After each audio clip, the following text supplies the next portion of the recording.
about branding ourselves, right? And as we begin to think about that, I stated one of the places that you will be branding yourselves is when you go look for jobs. Over the next 2 days, we're going to be talking about the interview process itself. I know that's something that many of you said that you wanted to learn from this class. I'm really hoping over the next few days, you'll really understand the interview process. Chapter 10 talks about that, so please make sure that you're reading that chapter. But when we think about the interview process itself, right?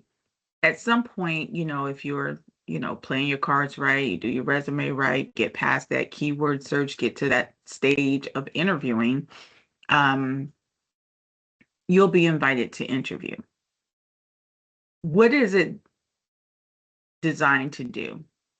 Well, we know inherently that the interview process is there to let the employer see what our qualifications are, to hear from the horse's mouth how we feel that we can, contribute to their institution. But we should also understand that we're also there to interview them, right? To get questions answered, maybe the same way that they've looked at our resume, we've looked at their website, the same way that they looked at our qualifications, we've looked at the job description. And it really should be this back and forth communication to make sure both sides understand what they're getting into and it's a good fit. Well, for you, your long-term goal is always going to be that true north, right? Now, when you do an interview, do you go tell the people what your long-term goal is? Absolutely not. That's, first of all, they don't really care, to be honest with you. Um, and it's not for you to say, oh, my long-term goal is to, you know, own my own, HVAC company and work in, I think it was theme parks. I think our brother told us, Jonathan told us yesterday. No, that's not your goal, but you can say, my goal is to work, with an organization that specializes in theme parks because maybe it's something I've always wanted to do, right? So, do you have to tell them your entire long-term vision? Absolutely not. But do you want to make your goals part of the conversation? Yes. Why is that? Companies want to know that you were strategic about choosing them. And if you follow your plan, it's the truth, right? It's very easy to tell the truth. It's harder to try to remember, a lie.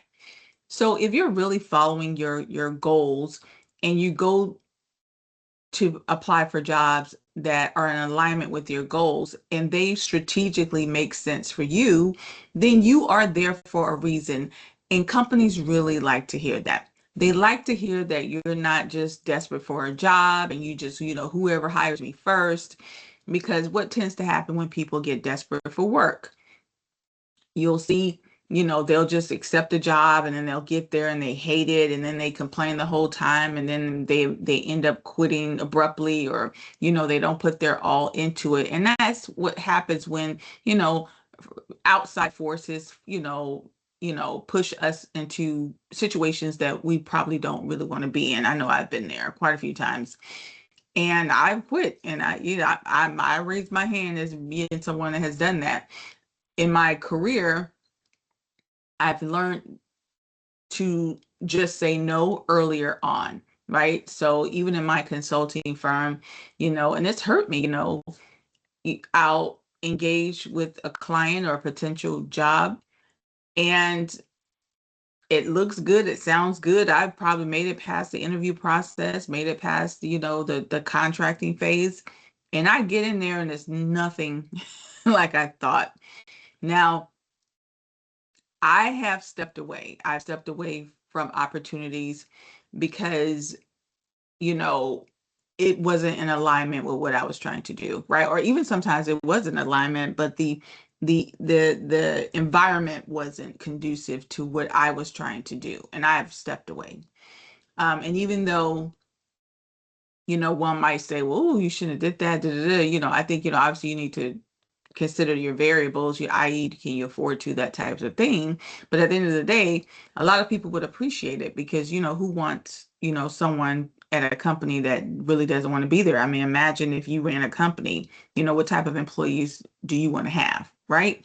So always keep your long-term goal in mind because you want to make sure that you get the right job. You just don't want a job for job's sake, because now this job is part of your short-term goal, and the goal is to get to your long-term strategic goal. So you want to be very prudent in how you do that.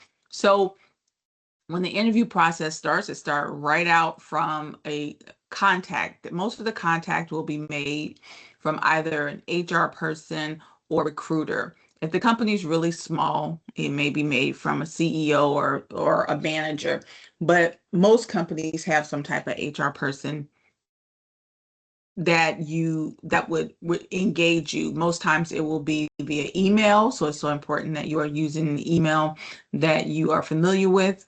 Sometimes it can be a phone call, but most times it is an email. If it is a phone call, my friends, again, and I'm guilty of this as well, make sure your voicemail box is set up. I have a new phone. One of my voicemail boxes is not set up. I just thought about it.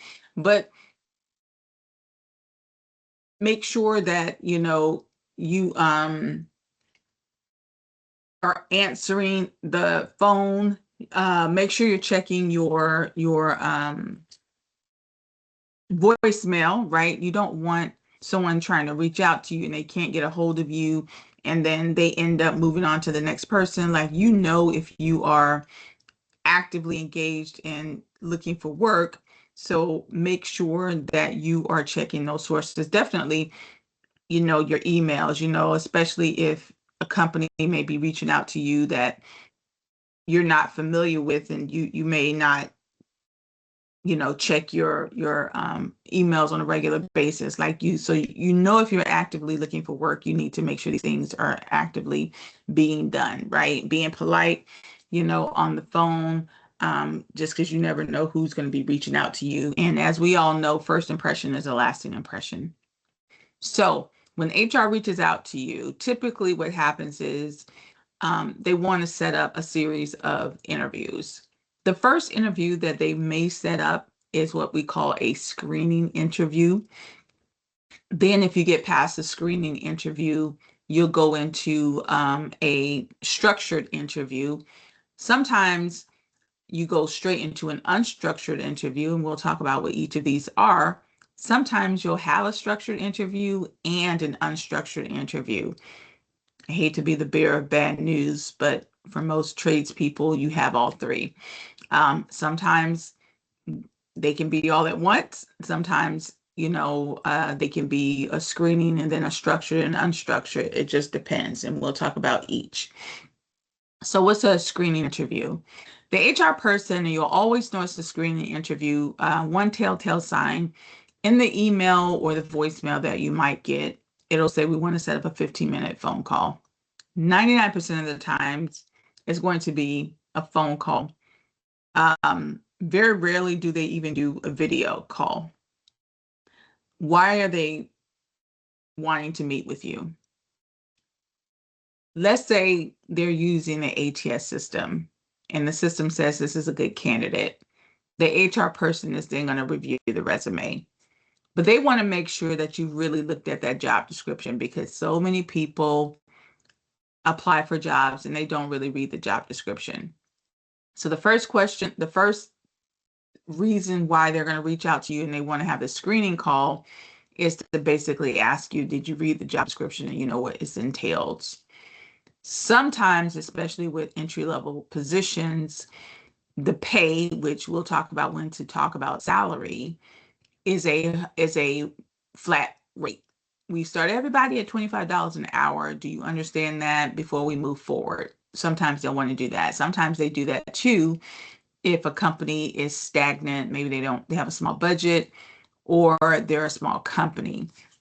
So some companies are like, okay, screen them first, make sure that they're okay with $25 an hour, which I'll explain to you. What do you do with that information later on? Um, they may also want to ask you if you understood where the location is. They may have some clarifying questions on something that they read in your resume. They may sometimes ask you, is there anything you want to ask specifically about the position? They are trying to just ensure that you are a viable candidate so that they can then take your resume and pass it on to the hiring manager, which is typically your supervisor. So they're vetting the candidates first. Some companies have their HR departments be engaged in the interviewing process and not just a screening interview. But I would say it's probably like 60-40 where they're just screening. Sometimes they don't even know a lot about the position outside of, what's in the job description themselves because they just work in HR. And they don't know the nuances to the job. So it's not a lot of things that they can really answer for you. Sometimes the HR person, if they've been there for a long time and they work very closely with the hiring manager, the hiring manager may lean on them to even do the first interview. So it really just depends. But, just managing your expectations, understand telltale sign of a screening interview is going to be over the phone in 15 minutes flat. They like to get in and get out. They will let you know. Most times they'll say, oh, okay, um, you seem like a viable candidate or something to that effect. We're going to pass your resume on to the hiring manager. And they should let you know whether the hiring manager is either going to decide if he wants to interview with you, or if the hiring manager will definitely interview with you. Some companies give that HR person the power to say, yes, this is a viable candidate, definitely interview them. Or here are a stack of resumes, they all seem qualified, and they let the HR person, the hiring manager, decide who they're going to interview. Whichever way that goes, the HR person typically will tell you, right? That just helps to manage your expectations. Obviously, when you are looking for a job, you are going to be applying to jobs, as many as you can find that would fit within your goals. So that does help to manage your expectations. We all get really excited when we're called in for an interview and we're all hoping that it's a great fit. But just to help manage your expectations, they try to tell you, okay, here's the process. You seem like a viable candidate, but Tom is going to make the final decision. You should hear back from me soon. It's okay to ask that person, okay, number one, when am I going to hear back from you if they don't tell you? They typically don't like to give a lot of information, but one thing you can at least gauge is like who the person is. Oh, we're going to give it to the hiring manager. It's okay to say, oh, is that Sarah? Maybe you start on their website. Or who's the hiring manager? Oh, his name is Sam Smith.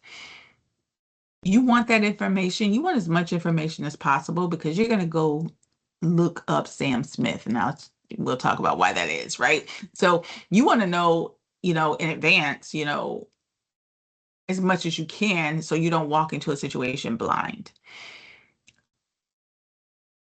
If you can ask, and we'll talk about this tomorrow, how many people you're going to interview with, that's even better. Sometimes the screener, sometimes they give a lot of information, sometimes they don't give enough. And then you're like, with a deer in headlights. Like, I think I would want to know if I'm going to have to meet with one person or three people, right? So sometimes they tell you, sometimes they don't. So, we'll talk about, how to ask certain questions of the screening process as we get into it. Now, let's say you make it past the screening process. She passes your information off to Sarah. Sarah likes you. She's going to tell the HR person to call you back in for an interview. If you come in for an interview, and it's at, some conference room, typical, you know, interview process. This is known as a structured interview. It's very, set series of questions that's asked of you. Very formal, also known as a directive interview. Now, this is important because this is definitely on your midterm. It may ask you, what's another name for a structured interview? It's known as a directive interview. It may try to confuse you and say it is a formal interview. That means it's the type of interview. It's a formal interview, but it's also known as a directive interview. The objective here is to compare apples to apples. So they're going to have, let's say, 10 questions, and they're going to ask everybody the same 10 questions. So they can then compare and contrast how well you've answered those questions, right? That's why it's a very structured interview. The questions tend to go from very basic, general type questions all the way to, very specific. So it'll always start out with, tell me about yourself, and we'll dig into all these different types of questions tomorrow. And then it'll go to something very specific, to them giving you hypothetical situations at that company, right? So that's how it tends to flow. Now, an unstructured interview is something that many of you will have, and this is also called a working interview. Less formal, even though they do ask questions, but a lot of times they'll ask questions while engaged in a structured interview. Think about if you're at a construction site and they tell you to meet them at the construction site. And so they're going to take you on a walking tour, and they're asking you questions as you're walking, which sometimes I hate because that can get a little, nerve-wracking. You're trying to focus on what they're telling you and ask questions at the same time. This is why they will start out most times as a structured interview. You may start out in the office, get past that, and then they'll do an unstructured interview. Many of your instructors, your technical instructors, have told you whether you're doing whether you should expect an unstructured interview, i.e. veterinary assistants. They may put you through, like a working interview. They may say, wear your scrubs. They want to see how you engage with the animals. They want to see what you know how to do. So you may be there 2 or 3 hours, right? The same thing with welding or HVAC or even electrical. They may tell you that you're going to have a working interview. So make sure you wear steel-toe boots, dress down pants, obviously clean, but, things that you may not mind getting dirty, because you're going to have this unstructured interview, right? Sometimes, it's can be, people see it as a relaxed version of it. So it's because you're not in the office, you're not dressed up. But I think that you should take it just as seriously as any other interview, because, they're basically seeing if you can do the job.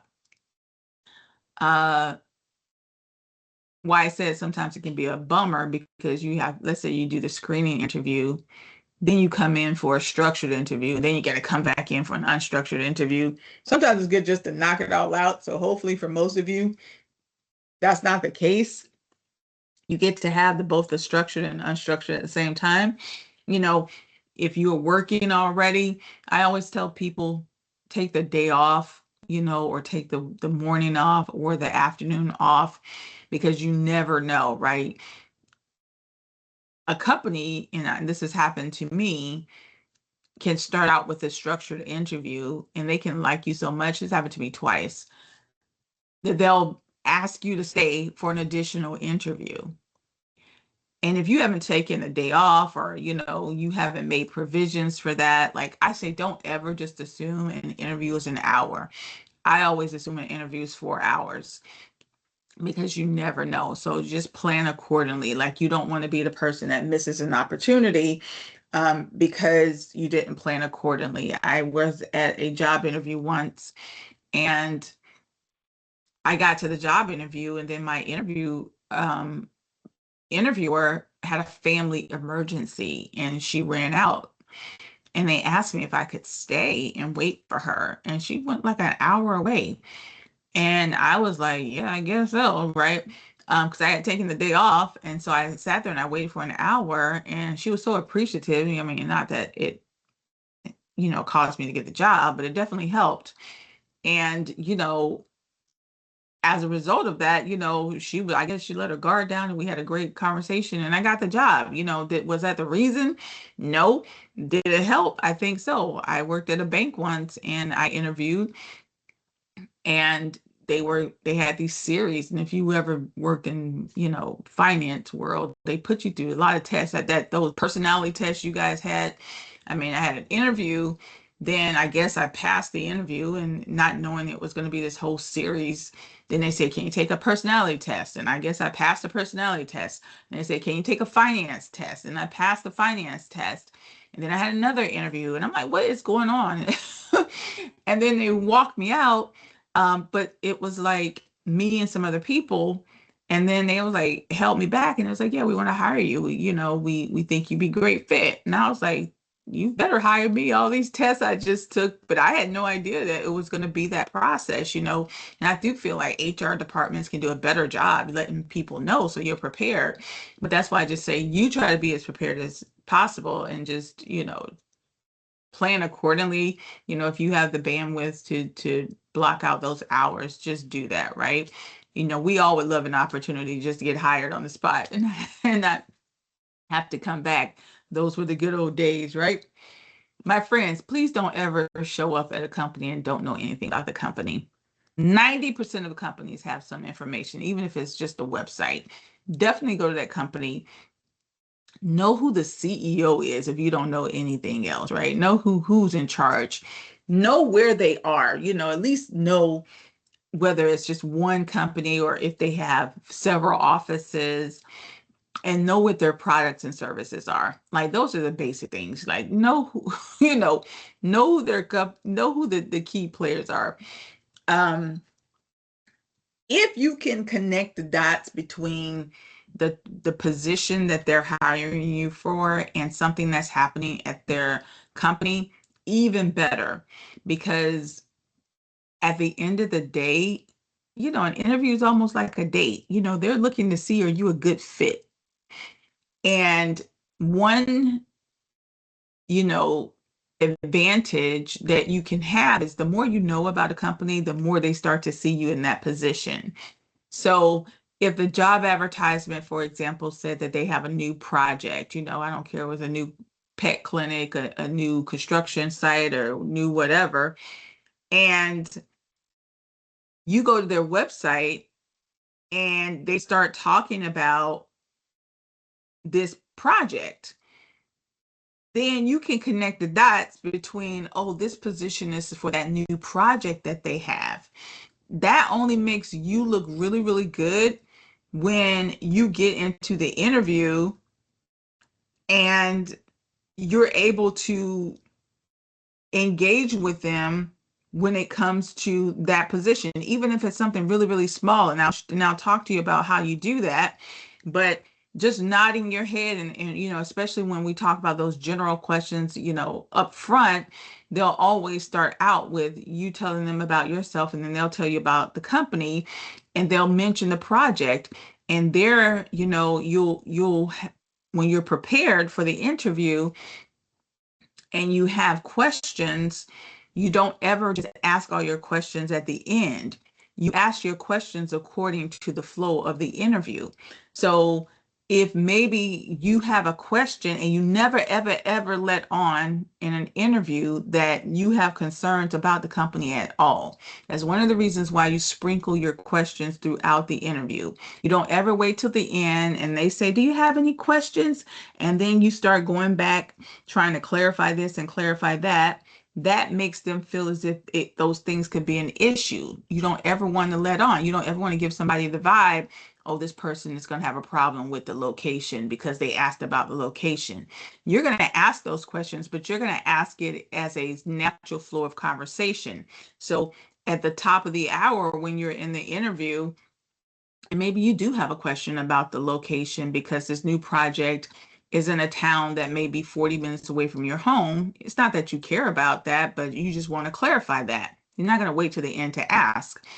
At the top of the hour, when they're telling you about the company and they're talking about that new project, yeah, you want to show that you've done your research as well. Make them feel like you're part of their institution. Yeah, and so you're bringing you in, Terrence, because we have this new project that we're really excited about. I'm Terrence. Oh yeah, I read about that on your website. That was one of your that was the largest project you guys have in this area, right?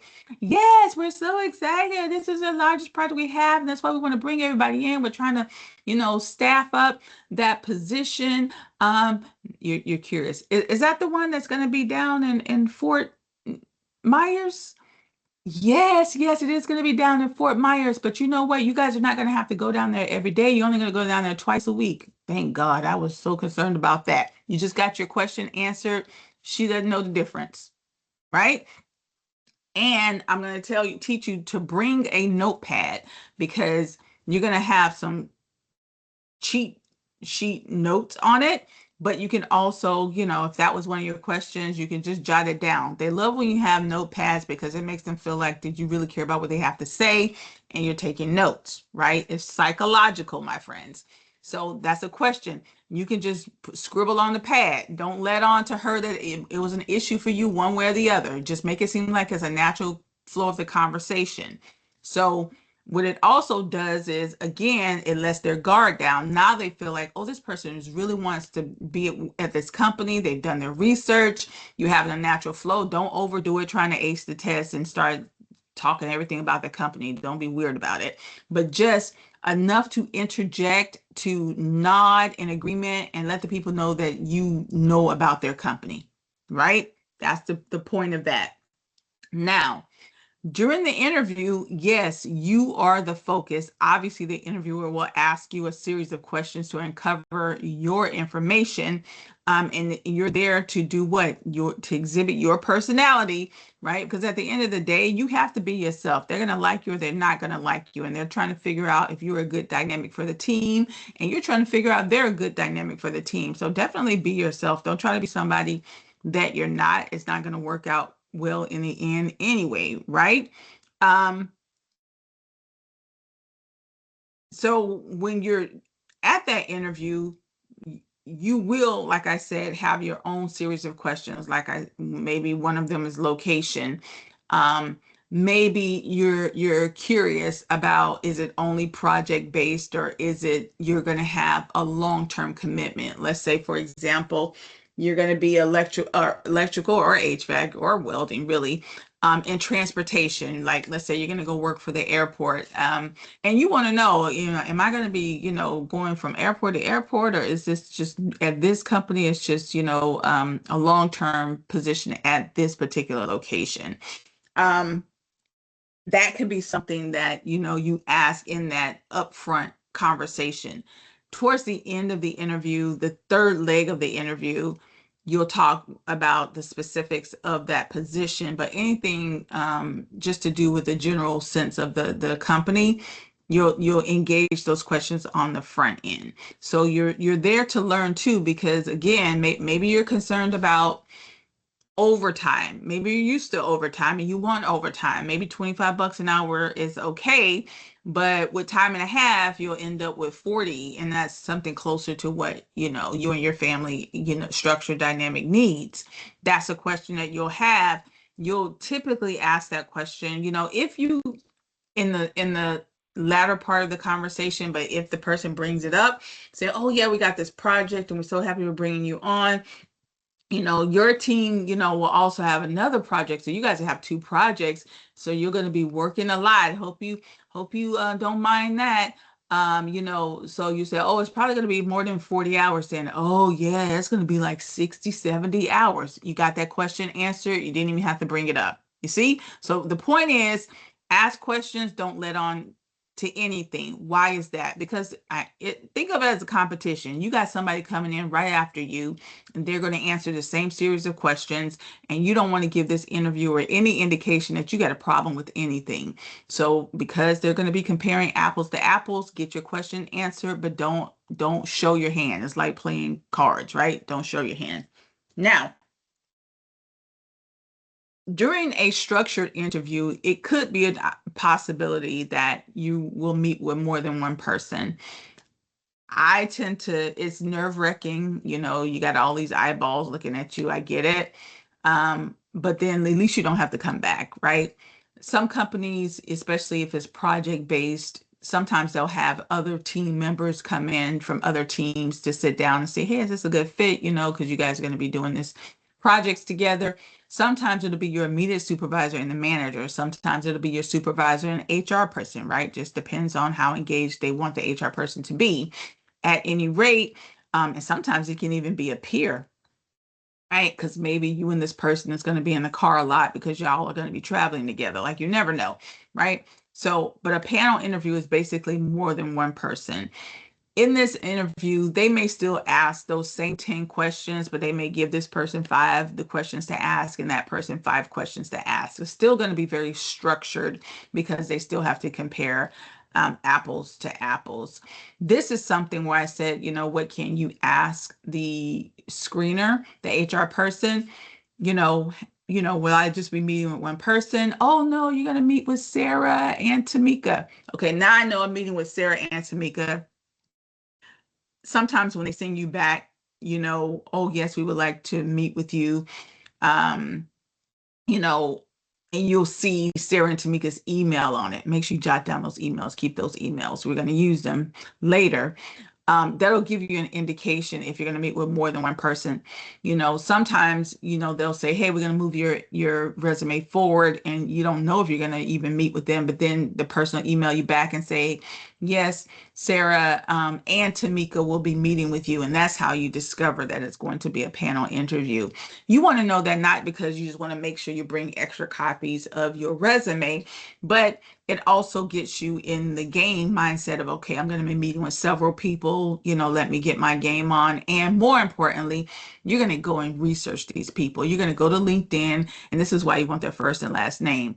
I'm going to interview Sarah Smith. I'm going to look up Sarah Smith. I'm going to look up Tamika Foster because I want to see who they are.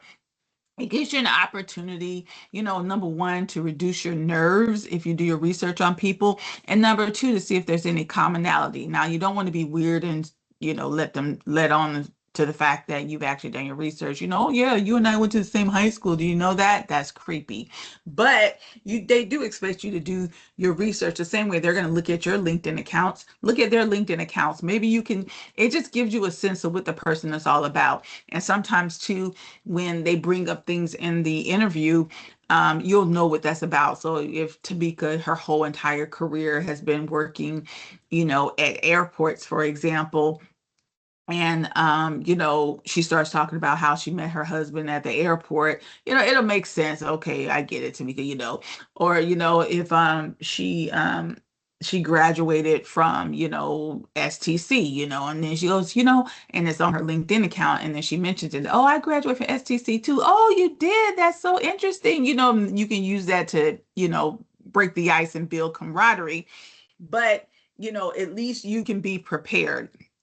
And sometimes it'll let you know too, the angle with which a person may ask questions, right? So it just helps you prepare for the interview. If nothing else, it helps you, you calm your nerves because you get to see who you're going to talk to, right? So that is a panel interview. Now, obviously, most of you will have in-person interviews. There may be an opportunity, and it may be, at their corporate office, or if it is unstructured and they have a separate site, it can be in a remote location. Yet another question you want to make sure you ask the screener, again, it really just depends on if the person definitely say, I'm going to move you forward and we're going to set up an interview. You can ask them a little more. If she's saying, I don't even know if you have it yet, then obviously you're not going to ask her too many questions. You're going to wait till email you back and say, yes, you're going to meet with Sarah and Tamika. Here's the location.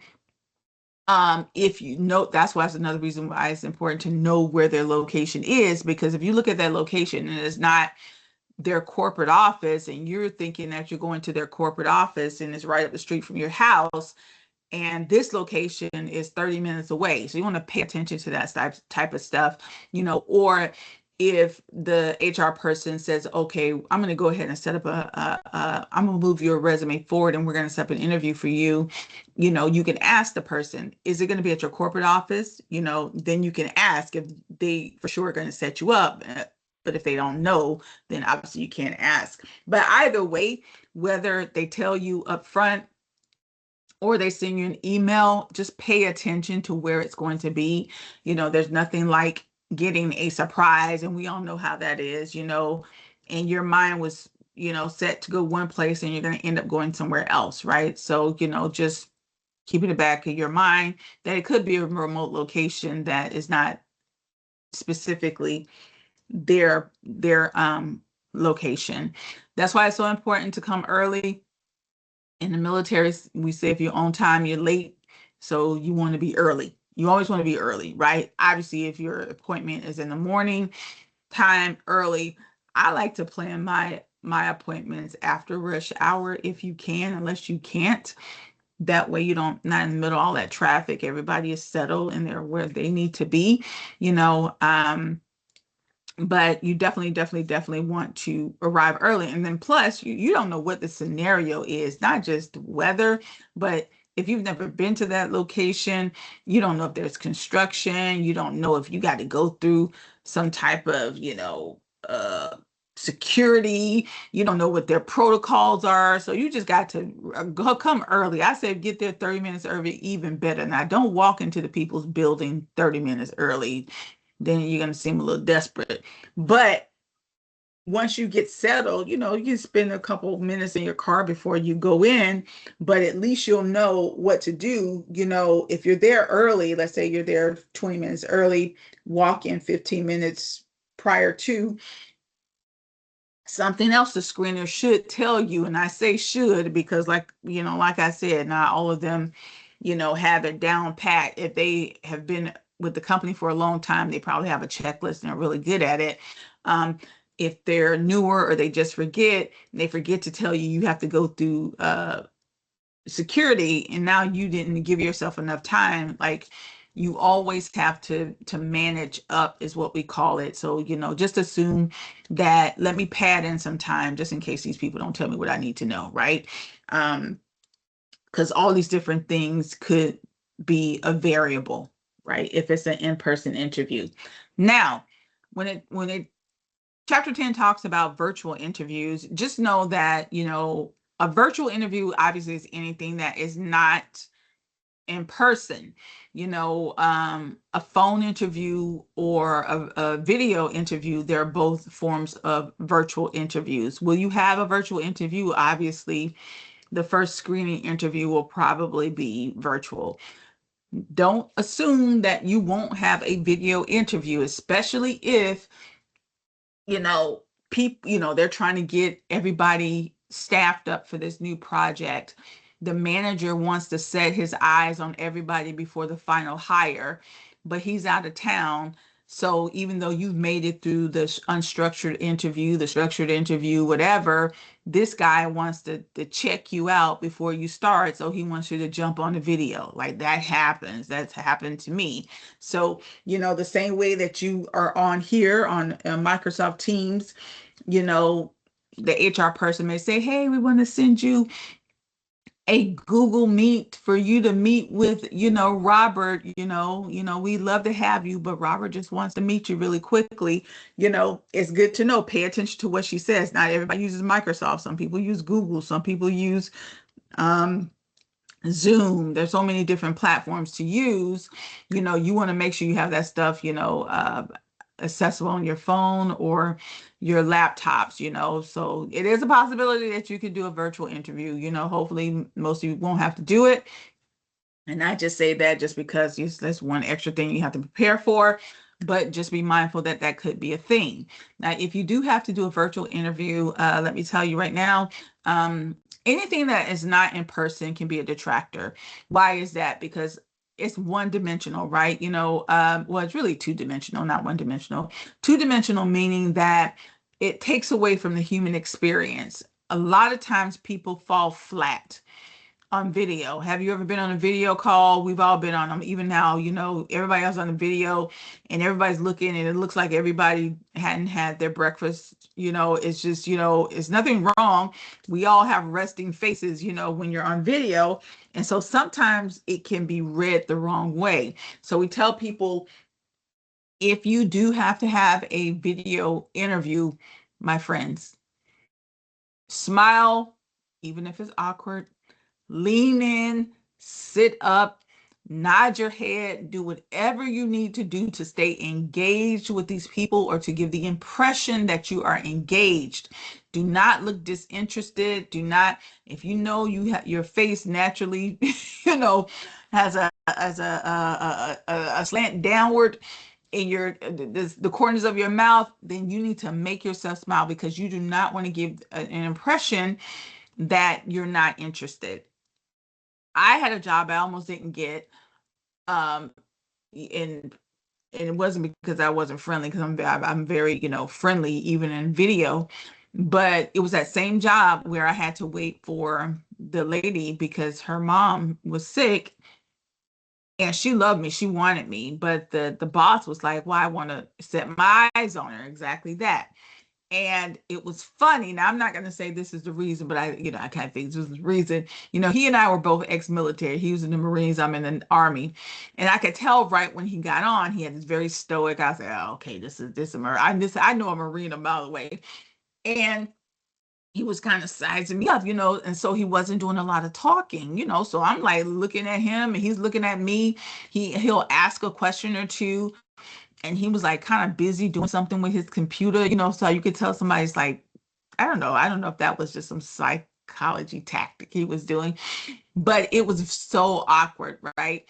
And I was fighting, the urge not to be, stoic, because he was being stoic, and so I'm trying to, be attentive, because I know how military people are. Military people, police officers, they always, giving you the, what's this person all about? Look, so it naturally put me into that place, but then I'm fighting it because I'm like, man, I got to be friendly, but he's giving me that military thing, so I jump into military mode, and it did not go well, let me tell you. And he went back and he was like, "You sure?" "You sure you want her?" Because I don't know if he was trying to break me or whatever it was. It was so weird.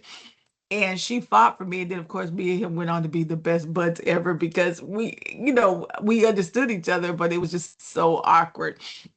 So even me, even though I knew better, you just never know what you're gonna meet, right?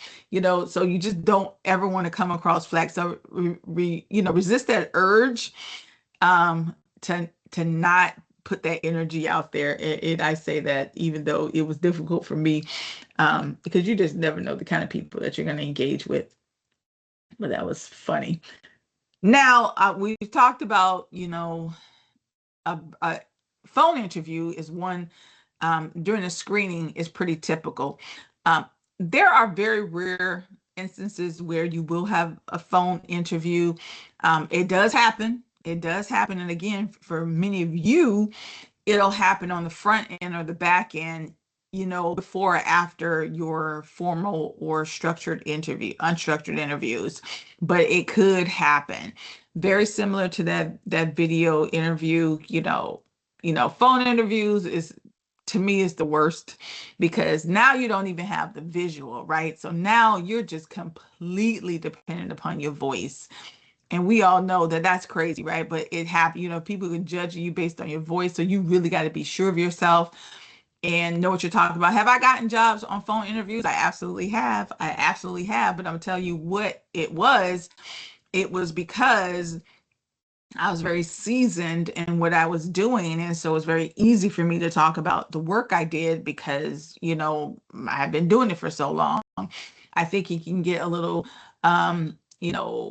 touchy if you're doing a phone interview and you're talking about something you barely know, and it's like you have to pull from different places. Some people can do it and pull it off.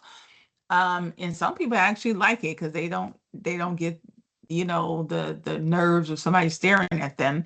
Again, chances of you guys actually having it, I would say about 20%, but you never know. It depends on how big the institution is and how many people want to talk to you. All right.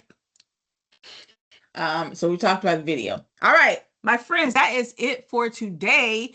And preparing you for this tomorrow. Tomorrow's going to be very, very important. It's kind of like last Tuesday when we talked about Career Plan Project Part 1.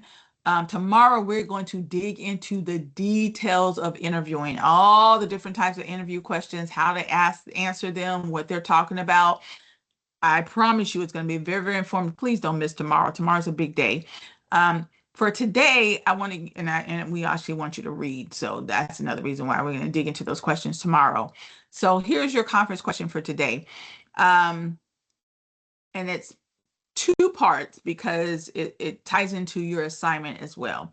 So your question is, what is your most hated interview question and why? We all have them. We all know we all have those interview questions that just make us cringe, right?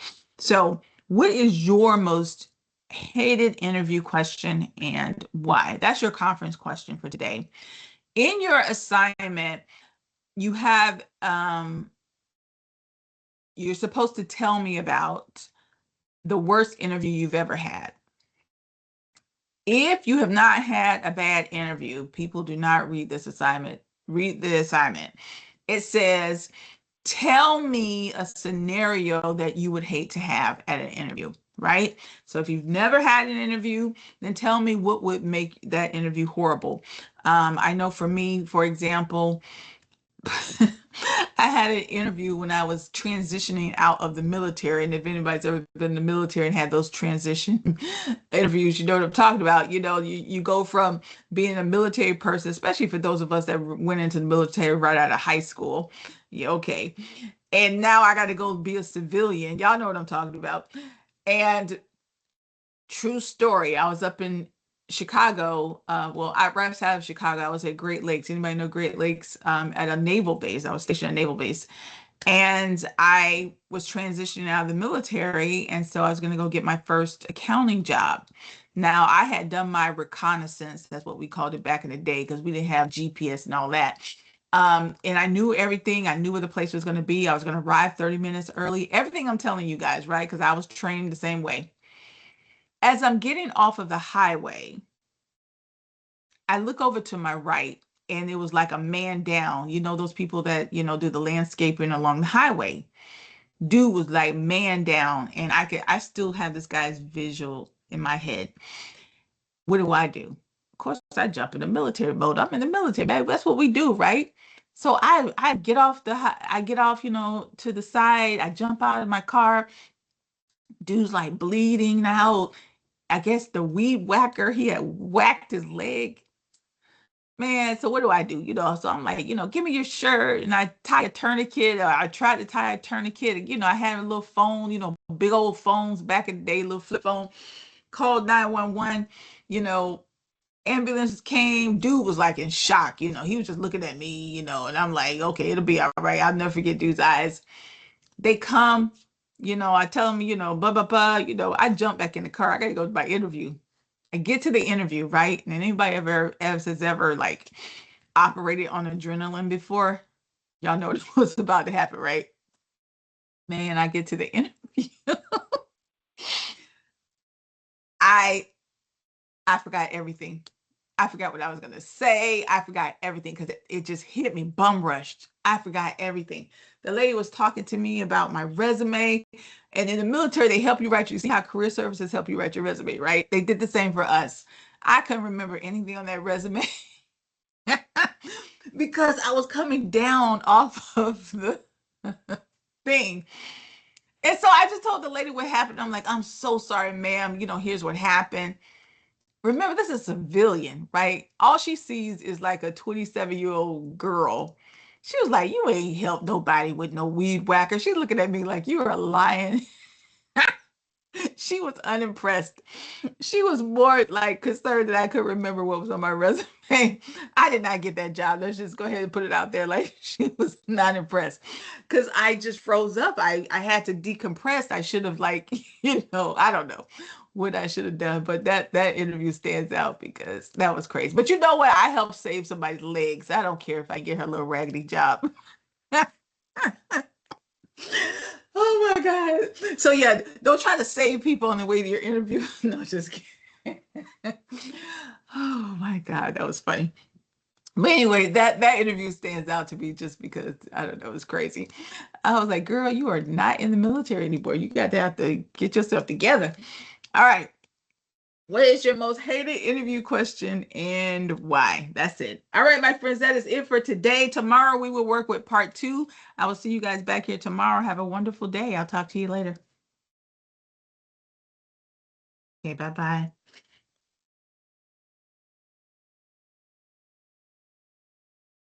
Go ahead, Taylor. Um, you never on it. I didn't get a text yesterday. I was trying to text you back, and I, I was waiting for a response yesterday about the thing, the assignment yesterday. Remember we were talking? Oh, hold on. Yeah, Go ahead, let me see. Zachary. Let Yeah, me I see see. you were busy, but Yeah, well, what happens is I have a morning shift and a night shift. So after 1 o'clock, I go offline until my night sessions. So maybe I didn't see it, but you text me. Let me see something. Go ahead, Zach.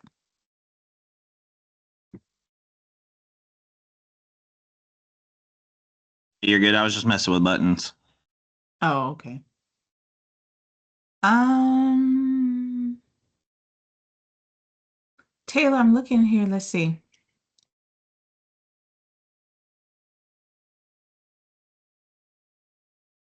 Uh, you say you texted me again? no, that was yes, that was yesterday. I sent you the last text I sent you was, and I was trying to. I was telling you about about the assignment with the resume. I was trying to send it to you, but because I found my resume signed, but I couldn't get it. I couldn't get it to you. It wouldn't let me. When I tried to get into my assignment, it wouldn't let me do anything. Like I'm trying to press buttons. Like you know, you can like race whatever you had on there, but like Oh, it but wasn't. oh, It wasn't. but your resume is not due to this Thursday. Oh, that's what. Oh, okay. So I have to wait. I'll send it to you on Thursday. No, it's open. Hold on. Let me get out of here. The resume is open now. It's due on Thursday, this coming Thursday, right? So if I look this coming Thursday, it says submit your signed resume. Um, yeah, it opened yesterday. So go to Thursday. I mean, if you have a signed resume and it's ready, yeah. Yeah, Uh, I could send it let to me you. go. I was trying to. I'm gonna double check. Let me just make sure. See, you can go to your class, submit your signed resume. Yeah, it's open. It opened yesterday. Make sure you're in the right I assignment. yeah, the was the it's was it the scheduling with career services. That was the one, right? Oh, scheduling with career services. Is that the Yeah. one? So I opened that